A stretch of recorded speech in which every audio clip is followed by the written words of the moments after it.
estimados alumnos, buenas tardes. Nuevamente presentando otro tema de la unidad, un tema muy interesante que tiene que ver con la seguridad social y que, digamos, es el tema con el que cerramos el programa de la asignatura. La verdad es que yo este semestre estoy muy complacida. He tenido la oportunidad de conocer, así sea vía electrónica, a muchos estudiantes que me parecen que serán extraordinarios profesionales y que, bueno, para mí es un placer llegar a este tema ya que ha significado algunos meses de este compartir. ¿Okay? Hoy vamos a hablar, o en esta ocasión vamos a hablar de la seguridad social, ¿okay? De una unidad que tiene mucho que ver con cálculos, porque de cómo evaluaríamos esto, trayendo información de casos específicos y que usted deberá consolidar con todo lo que hemos visto la nómina, el pago de los salarios, hemos visto las horas extras, los bonos nocturnos, las prestaciones, las vacaciones, las utilidades, todo eso de alguna manera significaban ingresos o percepciones. Sin embargo, también existe del otro lado, en la acera del frente, una cosa que llamamos las deducciones, que significa aquella disminución de los ingresos provenientes del trabajador, pero ya sabíamos nosotros la naturaleza inembargable del salario del trabajador venezolano, por lo tanto no cualquiera puede tocar ni con cualquier cosa el tema de los salarios de los trabajadores venezolanos y que, bueno, las excepciones a esa regla del no toque o caca del salario del venezolano, es decir, de ese de no cuidado, ojo, no tocar, ¿verdad? Tiene algunas excepciones. Y lo vamos a ver de alguna manera en esta unidad que se denomina Unidad 10, Seguridad Social. Nuevamente voy al programa, ¿verdad? Ah, pero quítame lo tengo. Ok. Voy al programa y el programa manifiesta que el objetivo o los objetivos que debemos cubrir en esta unidad tienen que ver con el seguro social obligatorio, que hablemos un poco de historia, de conceptos fundamentales, de funcionamiento y que hablemos un poco de cálculos. ¿Qué cálculos? Los relativos al pago del seguro social, ¿cómo funciona? Usted seguro que habrá visto por ahí algún viejito cobrando pensión, usted por ahí habrá visto alguno que dice que va a la caja regional porque tiene alguna prestación que cobrar. Entonces, ese tipo de detalles son relativos a este tema, ¿ok? El fondo de ahorro para la vivienda. Y el Seguro Social tiene dentro de él también el régimen prestacional de empleo que antes se llamaba paro forzoso, ¿ok? Pero que yo lo incluyo, pero no está detallado aquí en el programa, ¿ok? El fondo de ahorro para la vivienda y el funcionamiento, cómo funciona, y también el INSES y los cálculos relativos al INSES. ¿Sí? Todos esos detalles que nosotros veríamos a diario, o que veríamos, o que vamos a presentar, o que revisaremos en el ejercicio profesional cuando nos toque firmar una nómina o autorizar una nómina. ¿Okay? Primeramente, bueno, tal y como el programa así lo plantea, vamos a comenzar con el seguro social. ¿Okay? ¿Quién en Venezuela o quién de ustedes no ha escuchado el tema del seguro social? Pero realmente, ¿qué tipo de forma tiene esta institución? ¿De cuándo data esta institución? Esta institución, ¿verdad? En 1944 se iniciaron las labores del seguro social con la puesta en funcionamiento de los servicios para la cobertura de riesgos, de enfermedades, maternidad, accidentes y patologías especiales, ¿verdad? De acuerdo a la ley del Seguro Social del 14 de febrero del 44. El seguro tuvo un vacatio ley y posteriormente entró en pleno funcionamiento el 9 de octubre. ¿Okay? En el 46 se reformula esta ley dando origen a la creación del Instituto Venezolano de los Seguros Sociales, esa máxima institución de la cual derivan varios centros de salud del país. Es decir, yo creo que ustedes sepan que el sector salud del país no todo corresponde al seguro social. Algunos establecimientos de salud pertenecen a este instituto, otros pertenecen a los institutos autónomos de salud pública de los diferentes estados del país y otros son privados, ¿ok? Entonces en el 46 es que nace este seguro social como organismo, con responsabilidad y patrimonio propio, responsabilidad jurídica y patrimonio propio, con la intención de adaptar el instituto a los cambios que se verificaban en esa época. En el 51, ¿verdad?, se deroga la ley que creaba el Instituto Central de los Seguros Sociales y se sustituye por el Estatuto Orgánico del Seguro Social Obligatorio. ¿Okay? Por eso es que normalmente nosotros vemos esto, vemos este seguro abreviado en muchas partes como SSO, Seguro Social Obligatorio. Posteriormente, en el año 1966, y bueno, haciéndole esta historia que el programa nos pide que hagamos, en el 66 se promulga la nueva ley del Seguro Social, totalmente reformada al año siguiente, que es cuando comienza a ser aplicada efectivamente esta ley, que fundan los seguros de enfermedad, de maternidad, accidentes de trabajo, accidentes, enfermedades profesionales, como se llamaban anteriormente, las enfermedades de carácter ocupacional, el seguro de asistencia médica, se amplían los beneficios además de asistencia médica integral, se establecen las prestaciones a largo plazo, es decir, las pensiones, esta pensión de vejez, ¿verdad?, de incapacidad parcial, sobrevivientes, asignaciones por nupcia y funerarias, ¿ok? Tratar los conceptos fundamentales nos lleva a reflexionar sobre con qué objetivos se crea el Seguro Social como estructura, que forma parte del sistema de seguridad social. Es decir, es el Seguro Social, pero a su vez, ese organismo pertenece al sistema de seguridad social, que es la seguridad social, es esa área que se intenta o que intenta promover el desarrollo de algunas instituciones que beneficien y que aporten nuevas bondades a los trabajadores o nuevos beneficios a los trabajadores, ¿ok? Entonces, es así como podemos resaltar, ¿verdad? Digamos, lo que aspira ese organismo dentro de su funcionamiento. Imagínense que garantizar a la población económicamente activa, o sea, a los trabajadores y a los grupos más vulnerables, esos grupos que ahora llaman las madres en casa, ¿cómo es que se llama la otra? La de los viejitos que nunca trabajaron. Oye, no estoy compenetrando mucho. Ya me voy a... Amor Mayor. Esas misiones que vienen a darle incorporación a ciertos grupos de carácter vulnerable que realmente no tenían o no tienen razón por cómo gozar de esas bondades, pues nunca participaron de esos fondos, ¿ok? Garantizar a la población afiliada al Seguro Social, a quienes sí aportan, el otorgamiento de prestaciones dinerarias a corto y a largo plazo. Entonces ve como aquí yo les decía que el tema de prestaciones dinerarias, si yo lo doy en el tema 7 y digo que esas son las únicas prestaciones dinerarias, dejaría por fuera a las que se otorgan a través del Seguro Social. ¿Okay? Garantizar la atención médica integral de toda la población a través de los establecimientos de salud adscritos al Instituto Venezolano de los Seguros Sociales, contribuyendo al fortalecimiento del Sistema Público Nacional de Salud, es decir, todos esos organismos que prestan, llámense hospitales, que prestan servicios de salud en el país. Afiliar a empleadores y trabajadores dependientes y no dependientes al Seguro Social con la finalidad de alcanzar la justicia social en los principios y normas de seguridad social a todos los habitantes del país. Es decir, una ley que tiene una proyección que espera alcanzar a todos los habitantes del país con alguna forma de beneficio.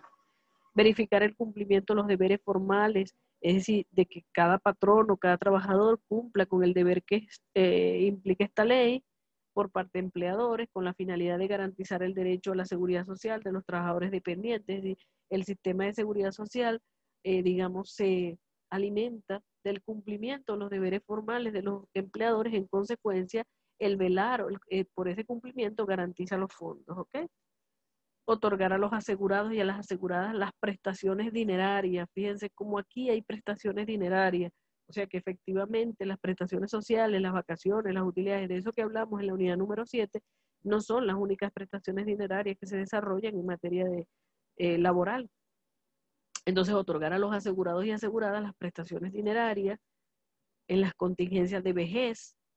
O sea, cuando llegas a la vejez y cumples un número de años determinado y has hecho unas cotizaciones específicas, tú tienes derecho a acceder a una pensión, ¿ok? Invalidez en el caso que hayas quedado con alguna limitación posterior a una enfermedad de carácter ocupacional o a algún accidente laboral. Una pensión de sobrevivientes, cuando quien tiene la pensión fallece y tiene o por lo menos tiene herederos, hay una pensión para sobrevivientes y hay una porción de esa pensión que pasa a los sobrevivientes. En el caso de la maternidad, cuando cuando la mujer está en estado de gravidez y toma el periodo pues, que va a dar a luz, durante ese reposo que ella tiene, que son 3 meses antes del parto y 3.5 meses después del parto, ¿verdad? Todo ese tiempo, quien paga la porción que corresponde a salarios de esa trabajadora, el patrono paga 33.33 y el Estado, a través del Seguro Social, se encarga de pagar la diferencia. ¿Ok? Enfermedad, accidente o por la pérdida involuntaria del empleo es lo que vamos a hablar como el régimen prestacional de empleo, anteriormente llamado paro forzoso, es decir, cuando la persona pierde su trabajo por una causa no justificada, es decir, cuando lo despiden sin causa justa. Ese despido puede ocasionar que el Estado te diga, bueno, te despidieron, tú no lo tenías planificado, no fue con causa, claro, no en este régimen de inamovilidad que tenemos en el país.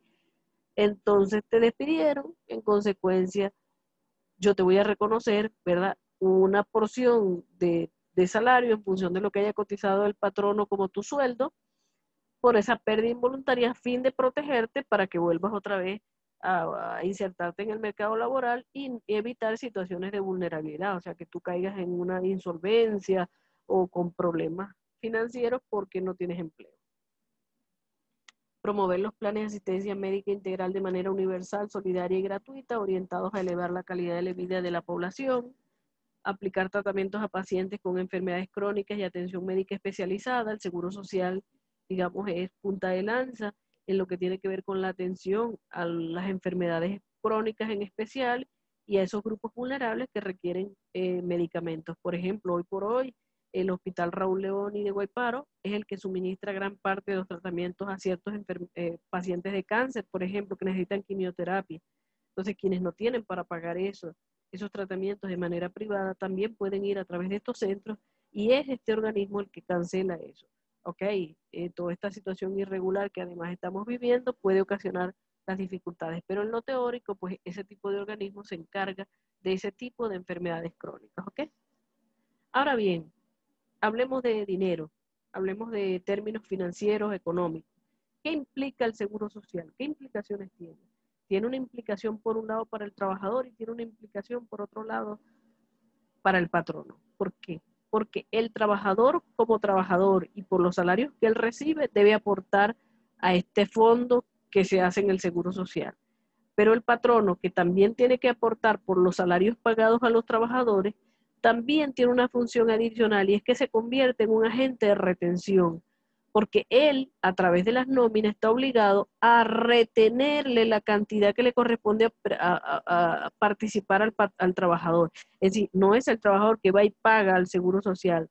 El patrono le retiene al trabajador, aparta la parte que le corresponde a él y luego el Seguro Social le pasa la factura al patrono. Y en eso incluye tanto la parte del trabajador como la parte del patrono.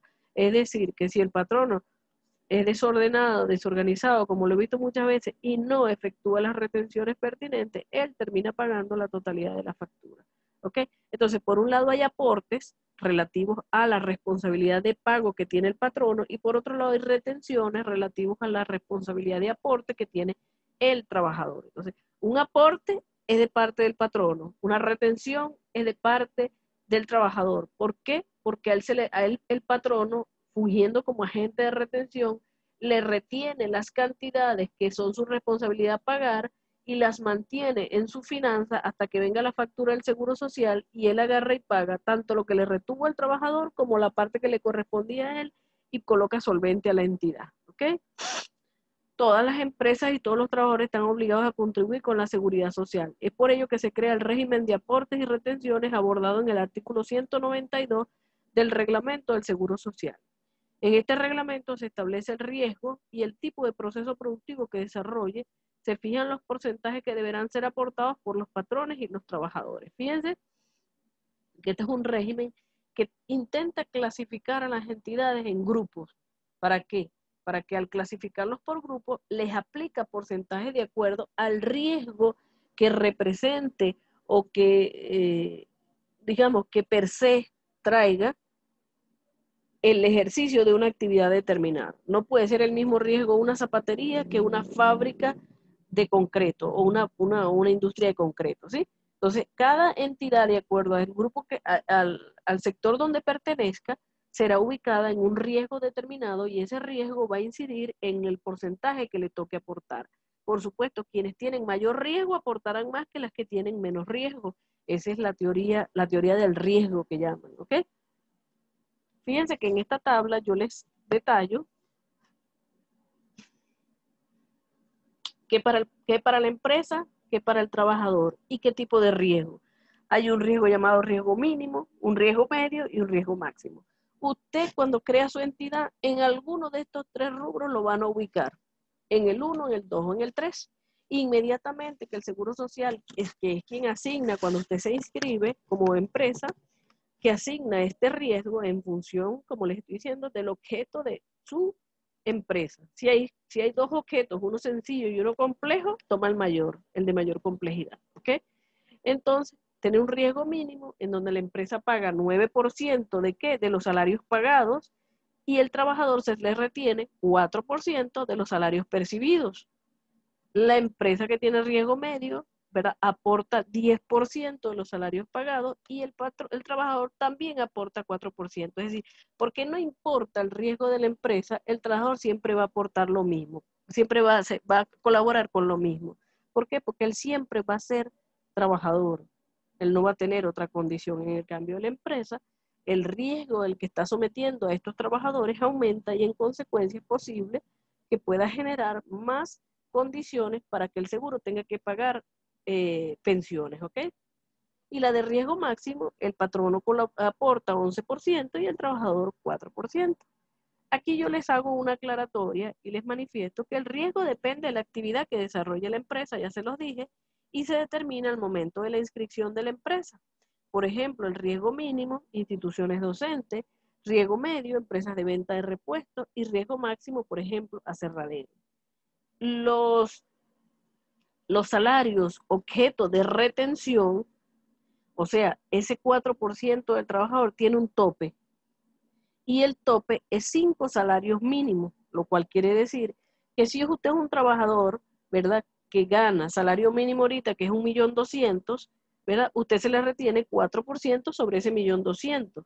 Pero si usted es un trabajador que gana 100 millones de bolívares, a usted le van a retener sobre la base de 6 millones de bolívares, que es la multiplicación de 1.200.000 por 5, que sería el total de 5 salarios mínimos. Y es sobre esa base lo máximo que pueden retenerte en el caso de los trabajadores. Y en el caso de la empresa siempre va a aportar el porcentaje que aquí se establece en esta tabla en función de los salarios pagados. Toma el total de los salarios pagados de la nómina multiplicado por el porcentaje, ¿ok?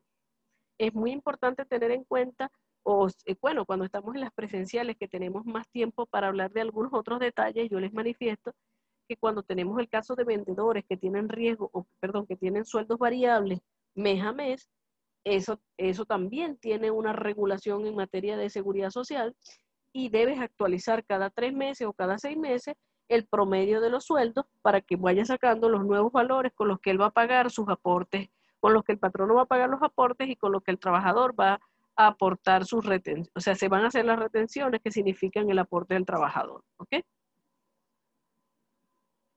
En esa misma factura del Seguro Social, ¿verdad?, él aporta al fondo de pensiones y a la seguridad social, y también hay otro elemento que se aporta, que es el régimen prestacional de empleo.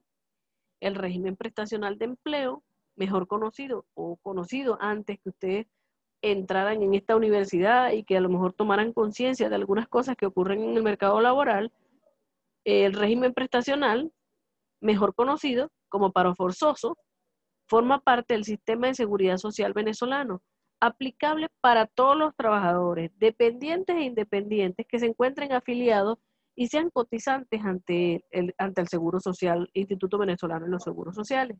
¿Qué le asegura? Una indemnización monetaria, es decir, un chequecillo, una transferenciacilla, en caso de pérdida involuntaria del empleo. Es decir, oye, se quemó el negocio, ¿se acuerdan que yo les decía?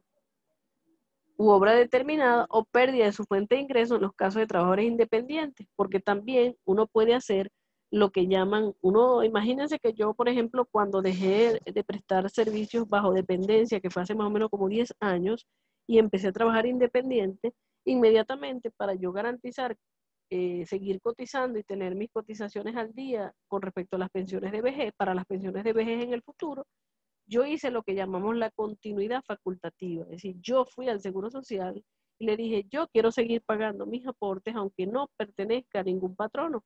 Entonces, en esos casos, ¿verdad? Por eso es que habla de que asegurándole una indemnización monetaria en caso de pérdida involuntaria del empleo, de finalización del contrato de trabajo o de una pérdida de su fuente de ingreso en los casos de trabajadores independientes. Si yo siendo un trabajador independiente, puedo cotizar al Seguro Social para yo misma establecer, mantener controladas mis variables a los fines de obtener en el futuro o tener garantizada una pensión de estas, ¿ok? Este régimen se rige desde el 27 de septiembre del 2005, según la Gaceta Oficial 38.281, por la ley del régimen prestacional de empleo, ¿ok? Él, al igual como se cobra en la misma factura del Seguro Social, al igual tiene los mismos componentes o las mismas variables de cálculo, salvo, ya vamos a ver los límites. Tiene riesgo mínimo, medio y máximo. Para el patrono siempre será un 2%. ¿Un 2% de qué? De los salarios pagados. Y el trabajador siempre va a ser 0.50. Es decir, una tarifa plana para, independientemente del riesgo, independientemente del trabajador. ¿Por qué no está pegado al riesgo este aporte? Porque esto viene a garantizar más bien es, digamos, una indemnización para cubrir el lucro cesante, es decir, lo que no vas a percibir ahora que te despidieron y que tú no tenías planificado eso, pero que no tiene nada que ver con el riesgo de la empresa, porque no fue un riesgo de la empresa, sino fue una situación particular que puso fin a la relación de trabajo. En este caso, no importa el riesgo, siempre son tarifas planas y el tope máximo son 10 salarios mínimos. Entonces, que todo el que gane más de 12 millones aportará hasta 12 millones, porque el total de multiplicar 1.200.000, que es el salario mínimo actual, por 10. Muchos de ustedes siempre en las presenciales me preguntan, profe, ¿qué pasa con la ley de alimentación? Se recuerdan que la ley de alimentación, y lo vimos en clase, no tiene carácter salarial. En consecuencia, no se incluye para ninguno de estos cálculos, ¿ok? Y trabajamos sobre la base de los salarios percibidos, ¿ok? Ahora bien, aquí yo les coloco para que usted lo analice con calma en casa, lo reflexione, cómo se hace este cálculo del que yo le estoy hablando, ¿ok? Cálculo de los aportes del patrono. ¿Cuáles aportes del patrono? Los del Seguro Social que ya vimos. Entonces yo tomo una empresa que es de riesgo máximo y les digo, imaginen que esto es un aserradero y que pagó al mes 10.275.000 bolívares en sueldos. El porcentaje aplicable es 11%. Entonces, le saca el 11% a esa cantidad y lo tiene ahí y dice, esto es lo que me viene de la factura. ¿Y qué le va a descontar al trabajador? Ese sí tiene un procedimiento, ¿verdad? Aquí les hago en el orden, pues. Hago ahora los aportes del patrono al régimen prestacional de empleo paro forzoso, que es lo mismo, pero multiplicado ahora por el 2%, ¿ok?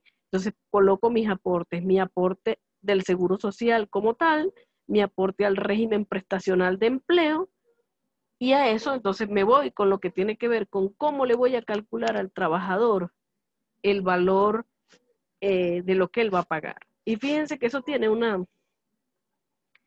digamos, un gran detalle, porque en ocasiones cuando me toca, tengo algunas empresas a las que yo les hago las nóminas, o sea, desde la oficina nosotros le prestamos el servicio de cálculo de las nóminas, nos encargamos de todo lo que tiene que ver con el manejo del expediente del trabajador, con el pago de la nómina, y si hay algún inconveniente con el trabajador, también lo atendemos nosotros directamente. Entonces, muchas veces el trabajador se dirige a mí para hacerme todas las preguntas relativas a su pago, porque nosotros le generamos la nómina, los listines, le enviamos a su correo toda la información de prestaciones sociales, es decir, fungimos como el Departamento de Recursos Humanos, pero solo en lo que refiere a materias de pago, porque entonces la gente del personal de recursos humanos selecciona, recluta y hace todo lo que tiene que ver. Entonces ellos normalmente me preguntan, doctora, yo estaba esperando que usted viniera por ahí cuando uno se va estacionando. Yo le quería preguntar algo. ¿Por qué mi aporte, o sea, por qué todos los meses no es igual lo del Seguro Social? Porque allí funciona para el caso de los trabajadores y en la parte de la retención, se multiplica por el número de lunes que tenga el mes, porque como es semanal, ¿verdad? Entonces, ¿cómo se hace esto? Fíjense que yo les coloco aquí en rojo el salario básico, es el que usted gane mensual, usted lo multiplica por 12 meses y le da el total anual. Todo lo que usted se supone que va a ganar al año. Eso lo divide entre 52, que son las semanas que tiene un año, y eso le va a dar el sueldo de referencia de una semana. Ese salario de cotización semanal, por el número de lunes que tenga ese mes, por el 4% que a usted le toca aportar. Entonces, cuando usted se pone a ver, es un detallito que usted se tiene que aprender este cálculo, pues usted lo analiza y dice, ok, salario básico por 12, ¿verdad? Me da el total anual, lo divido entre 52 y me da la expresión de cuánto es mi salario semanal. Y es lo que nosotros llamamos el salario de cotización semanal. Ese salario de cotización semanal lo voy a multiplicar por el número de lunes del mes por el 4%. ¿Por qué? Porque lo llevaría a cuántos lunes tuvo el mes y con eso llevaría el mes completito. Y ahí yo les coloqué un ejemplo para que usted vea cómo se calcula y usted lo ideal es que se coloque frente a su computadora y saque este cálculo. Como usted sabe que me gusta que lo hagan, así que mis estudiantes destacados saben que tienen que colocarse y decir, oye, voy a multiplicar 400.000 por 12. Eso da 4.800.000, bueno, lo voy a dividir entre 52, que son las semanas que tiene el año. Y eso me da 92.307,69. Ese 22.307,69 lo voy a multiplicar por los 4 lunes de julio del año 2020 por el 4%. Y entonces me dice que yo debo retenerle al trabajador 14.769,23 bolívares por mes. Evidentemente, si usted paga semanal, usted va a dividir esta retención entre 4. Pero si usted después paga quincenal y en cada quincena descuenta, usted va a dividir esto entre 2. Y si usted hace un descuento solamente a final de mes, entonces usted de una vez el 30 es que le quita el 14.769 a lo que va a recibir el trabajador. ¿Ok? Entonces, fíjese que una cosa es los aportes del patrono, otra cosa los aportes del trabajador que se manejan a través de un proceso de retención. ¿Ok? Adicionalmente, y con las mismas premisas que acabamos de hacer el cálculo para el aporte del trabajador en cuanto al seguro social, viene el régimen prestacional de empleo, ¿verdad? Y entonces vuelvo a hacer el mismo cálculo, igualito. Multiplico los 400 por 12, lo divido entre 52, hago el salario de cotización mensual, lo divido por 4 lunes, pero no lo voy a multiplicar por 4%, sino que lo voy a multiplicar por 0.50, que es el porcentaje que corresponde a este concepto. Y así tengo el aporte del trabajador al seguro social, el aporte del patrono al seguro social, el aporte del patrono al régimen prestacional de empleo, el aporte del trabajador al seguro social, el aporte del trabajador al régimen prestacional de empleo, y la suma de esos 4 elementos debería ser igual a la factura que emite el seguro social por su página y que mensualmente el patrono tiene que pagar. ¿El patrono está pagando al 100%? No, el patrono está pagando lo que le corresponde a él más lo que le retuvo al trabajador, porque él dejó de pagárselo al trabajador para pagárselo al seguro social en el momento que salió la factura. ¿Ok?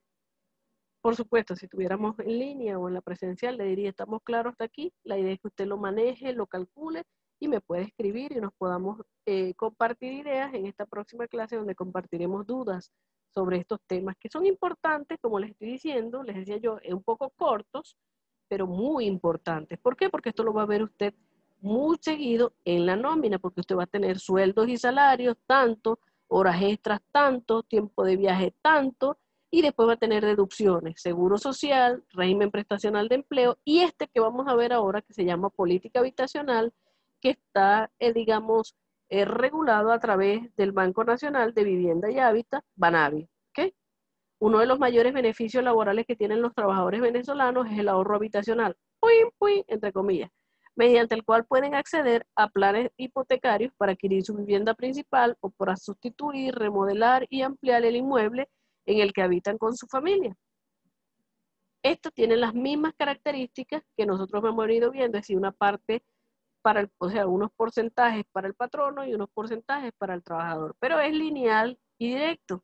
El patrono aporta 2% de los salarios pagados y el trabajador se le retiene un 1% de su sueldo. ¿Ok? ¿Y cómo nosotros hacemos esto? Otra vez volvemos a hacer los mismos cálculos como lo acabamos de hacer, pero fíjense que mucho más directos en el caso de la política habitacional.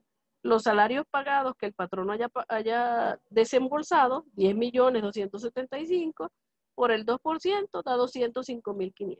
Y los salarios percibidos, en el caso del trabajador, salarios percibidos por el 1%. En el caso del trabajador que habíamos sacado la cuenta, ¿verdad? Cobra 400.000 bolívares mensuales, por el 1%, 4.000 unidades monetarias. Lo que pasa es que como yo doy contabilidad, yo me la paso trabajando con unidades monetarias, pero en este caso yo no debería trabajar unidades monetarias, tengo que decir bolívares, porque esta es una ley venezolana y esto aplica única y exclusivamente a los trabajadores que están bajo dependencia o en forma independiente en Venezuela, ¿ok? Pero ya, o sea, todo uno automático coloca las cosas por la norma internacional que vemos con los muchachos de contabilidad, ¿ok? Y por último, tenemos este organismo que se llama INSES, que hace mucho tiempo se llamaba solo INSE, pero que ahora se le agregó porque es Instituto Nacional de Capacitación y Educación, como era antes, pero le pusieron socialista, ¿verdad? El contenido de esta providencia administrativa aplicará a todas las entidades de trabajo privadas o públicas, las cuales deben dar cumplimiento a las obligaciones relativas al registro, aporte, retención y enteramiento de los pagos, así como la tramitación de solvencia y la contribución al INSE. Les coloco allí los datos de la Gaceta y donde pueden buscar la información documental de la fuente que da origen a un organismo como este, que es el INSES. Entonces, el INSES, a diferencia del Seguro Social y del régimen prestacional de empleo y de la política habitacional, se calcula sobre otras bases y en otras oportunidades. Nosotros hicimos en esta evaluación pasada una liquidación y fíjense que nosotros hablamos nada más de asignaciones, o sea, lo que se le iba a pagar al trabajador, pero nosotros lo pusimos abajo en deducciones. Yo creo que no porque no lo hayamos hecho, no existe. Podía haber habido anticipos sobre prestaciones, es decir, ese trabajador podía haber tenido unos préstamos sobre esas prestaciones y te los teníamos que restar. Y también aparece esta deducción, ¿verdad? Los aportes de las entidades de trabajo. Las entidades de trabajo del sector privado que ocupen 5 o más trabajadores están obligadas a aportar el 2% del salario normal, escuchen esto, salario normal mensual pagado a sus trabajadores, debiendo enterar dicho aporte al INSE dentro de los 5 días del vencimiento de cada trimestre. Ya esto cambia la naturaleza de la factura mensual de Banavi o la factura mensual del Seguro Social. El INSE se paga trimestral, ¿ok? Y fíjense que es el 2% en el caso de los patronos, y vamos a ver qué dice en cuanto a los trabajadores. De la retención efectuada a los trabajadores. Las entidades de trabajo del sector público y privado deberán efectuar la retención del aporte del 0,5% de las utilidades, aguinaldos o bonificaciones de fin de año. Entonces, fíjense que como el programa me hace ir de atrás hacia adelante, porque me puso participación en los beneficios por allá, en los temas iniciales del programa, y me coloca el cálculo del INSE en el tema número 10. Es decir, yo tengo que hacerles un viaje y tenemos que necesariamente viajar hacia atrás y recordarnos que cuando nosotros hacíamos en diciembre el pago o ese adelanto de los 30 días de participación en los beneficios, ¿verdad? A eso nosotros le tenemos que hacer una deducción, porque el trabajador, a través de esta ley, está obligado a aportar el 0,5 de las utilidades o aguinaldos. Pero no es las utilidades el único momento en que se paga es en diciembre. No. Si hay un recálculo, que ya nosotros lo vimos, y se genera un pago en el mes de febrero o marzo, entonces sobre esos pagos también voy a aplicar esas retenciones y entrarán en los debidos trimestres en los que correspondan. Pero también nosotros no estamos haciendo a lo largo del año liquidaciones producto de las terminaciones de las relaciones de trabajo y no pagamos dentro de liquidaciones utilidades fraccionadas. Pues ciertamente entonces cada vez que hagamos una liquidación y tengamos una porción de utilidades que se paga, automáticamente en las deducciones habrá una deducción relativa a lo que tiene que ver con el INSE. Esto me lleva a mí a hacerles mención que cuando el cliente no lleva de manera automatizada su sistema de pago de nóminas, yo siempre le digo que lleve un control de las liquidaciones del mes y que todo eso se maneje aparte. ¿Por qué? Porque son el lugar en donde saldrán valores que van a afectar estos aportes y que si tenemos una auditoría van a revisar detalladamente todo lo que tiene que ver con los salarios pagados, las liquidaciones, los pagos de utilidades anuales y el complemento de utilidades si los necesitaran o si hubieran. ¿Okay? Entonces, básicamente, como podrá usted ver, aquellos 3 elementos que vimos primero, como el seguro social, régimen prestacional de empleo y política habitacional, están asociados a la nómina mensual, semanal, quincenal, pero este está asociado a la participación en los beneficios y en el caso del aporte del patrono sí está obligado a apartar el 2% del salario mensual pagado. Es decir, el patrono su aporte sí lo calcula mensual. La retención se hace solamente contra lo que tiene que ver con pagos de utilidades, pero se entera al organismo, o sea, se paga al organismo cada 3 meses, ¿ok? 3 meses que van en el orden del año. Enero, febrero y marzo se paga en abril. Abril, mayo y junio se paga en julio y así sucesivamente, ¿ok? Importante tener en cuenta que hay un porcentaje que es para el patrono del 2%, es de los salarios normales pagados del mes, no de los salarios básicos, ¿ok? Entonces allí que también hay que generar en el sistema de nómina de la empresa un detalle que nos permita conocer cuáles son los salarios normales que se están pagando a los fines de controlar lo que voy a declarar, ¿ok? Calculados trimestralmente también, y la retención del trabajador sobre el monto a percibir de las utilidades. Pero recuerden que hay varios momentos en el año en donde aparecen pagos de utilidades. El dato para no olvidar aquí en este caso, que se paga trimestralmente, ¿ok? Se entera al organismo cada 3 meses, ¿ok? Volvemos otra vez a la misma situación, al mismo caso. Por ejemplo, teníamos un mes que habíamos pagado 10.275.000, asumamos que 10.275.000 son los salarios normales, lo multiplicamos por el 2%, y lo que ese mes corresponde a INSES es 205.000. Y en el caso del trabajador, pues entonces multiplico los 400.000 que cobra, que entiendo que ese sea su salario normal, por el 0.50% y él aporta 2.000 bolívares, ¿ok? Entonces aquí, en lo que corresponde a este mes y a los efectos de acumularlo para el pago del trimestre, esta empresa estaría, registrando como pasivo 205.500 más 2.000, ¿ok? ¿Para qué? Para el pago, 207.500, pues, para pago de INSEE, que se va a complementar con 2 meses más para hacer el trimestre y sacar el cheque de pago, ¿ok? Como les decía, clase importante, sí, corta, sí, pero que es interesante que usted la maneje, que la diluya, porque la evaluación va a transcurrir en base a esto. Si hay alguna duda, por supuesto, como siempre, atenta y dispuesta para contestar cualquier inquietud, pregunta relativa a cómo se calcula, cómo se maneja, porque bueno, para eso estamos, ¿ok? Entonces, doy por cerrada esta sesión de clases, ¿verdad? Y subiré a la sección de anuncios.